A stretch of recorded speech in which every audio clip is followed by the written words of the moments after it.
All right, guys. So today's video, really quick, I just want to show you what I expect you to do for the next few nights. We are going to talk about trapezoids and isosceles trapezoids together next class. So you can ignore this last column. We'll fill that in together. We're going to get to rectangle, rhombus, and square in the next week or so.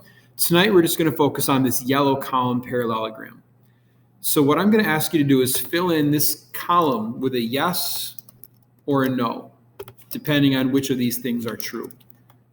Okay, so are both pairs of opposite sides parallel? Yes or no? Are both pairs of opposite sides congruent? Yes or no? Are the opposite angles congruent? So is angle BAD congruent to angle DCB, and is angle ADC congruent to angle ABC? So using this diagram here, you're going to fill in all of these with a yes or a no. And how I want you to do that is using this interactive applet right here on this hyperlink. So you're going to click on that link, you're going to open this up, and it's going to look like this. So it says the applet below contains a quadrilateral that is always a parallelogram.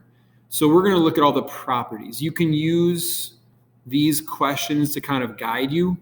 A lot of these are very similar to the ones in the chart, but you're going to be able to move this around. So I'm going to click this little button to reset it. And I can play with this. I can move this vertex B around. It locks C into place for you, but you can move vertex D around. You can move vertex A around. So right now it's showing me the side lengths. It can show you the angle measures. It can show you the diagonals.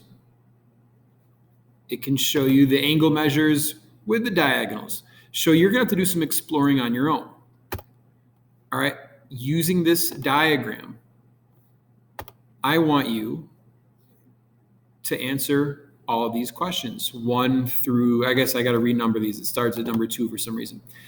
I want you to answer, basically fill in all of these with a yes or a no. In next class, we're going to go through it. We're going to see how you did, and then we're going to use these rules to answer some questions about parallelograms. So I hope that makes sense. The applet should be pretty straightforward, pretty easy to use.